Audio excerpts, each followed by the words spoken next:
الحمدللہ رب العالمین والصلاة والسلام علی سید الانبیاء والمرسلین اعوذ باللہ من الشیطان الرجیم بسم اللہ الرحمن الرحیم۔ اللہ کے نام سے شروع کرتی ہوں جو بہت ہی مہربان اور نہایت رحم کرنے والا ہے۔ روحانی وظائف چینل کی طرف سے تمام ویورز کو السلام علیکم ورحمۃ اللہ وبرکاتہ۔ میں اپنا چینل روحانی وظائف کے ساتھ آپ کی خدمت میں ایک اور رجب المرجب کا بہت ہی خاص وظیفہ لے کر حاضر ہوئی ہوں۔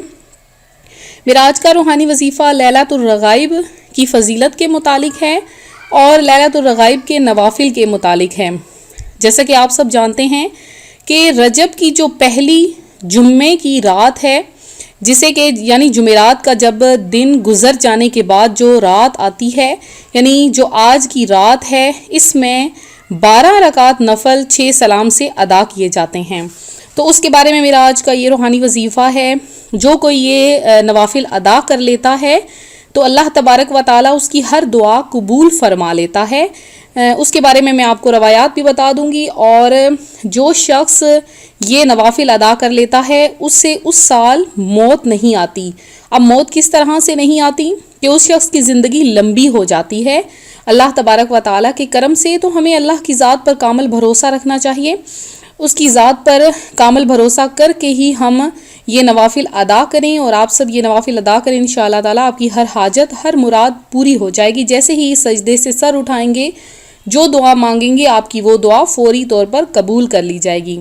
تو یہ رجب المرجب رحمتوں اور برکتوں کا مہینہ ہے۔ اس مہینے کا خزانہ لوٹ لیجئے جس قدر لوٹ سکتے ہیں۔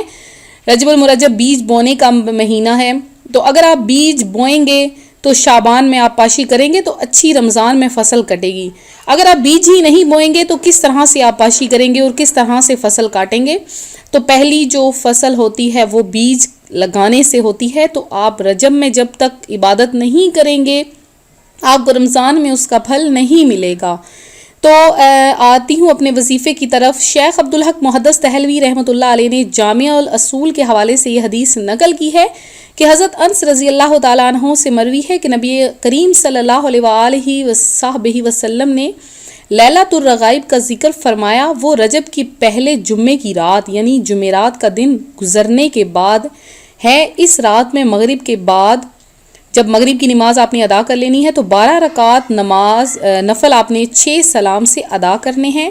ہر رکعت میں سورہ فاتحہ کے بعد سورہ قدر 3 دفعہ اور سورہ اخلاص 12 مرتبہ آپ نے پڑھنی ہے۔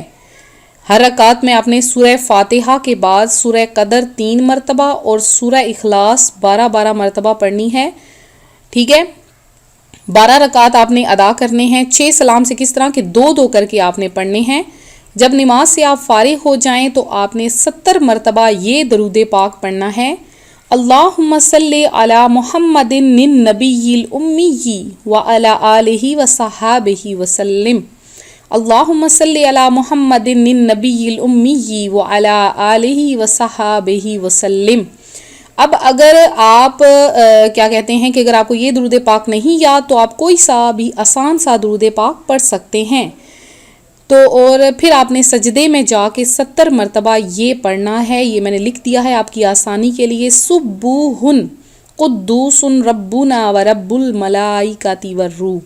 پھر سے سن لیجئے: سبوح قدوس ربنا ورب الملائکۃ والروح۔ یہ آپ نے پڑھنا ہے۔ پھر اس کے بعد آپ نے جب سجدے سے سر اٹھانا ہے تو آپ نے 70 بار استغفر اللہ پڑھنا ہے۔ ٹھیک ہے، پھر جب دوسرا سجدہ کرنا ہے تو اس میں بھی آپ نے یہی سب کچھ پڑھنا ہے۔ ٹھیک ہے، اور پھر سجدے میں جو آپ دعا مانگیں گے وہ قبول ہو جائے گی انشاءاللہ تعالی۔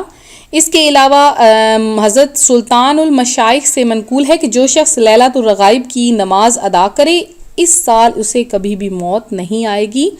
اب اگر آپ آج کی رات یہ نفل ادا نہیں کر سکے تو آپ لوگ اگلے جمعے کو ادا کر لیں، اگلی جمعرات کی رات کو آپ ادا کر سکتے ہیں۔ اگر آپ مغرب کے بعد، ویسے تو یہ مغرب کے بعد ہی ادا کرنے چاہیے، لیکن آپ مغرب کے بعد اگر آپ نہیں ادا کر سکے تو آپ عشاء کے بعد اس کو ادا کر لیں۔ تو میں امید کرتی ہوں میرا آج کا روحانی وظیفہ آپ کو پسند آیا ہوگا۔ اسی طرح سے مزید روحانی وظائف حاصل کرنے کے لیے ہمارا چینل ضرور جوائن کریں۔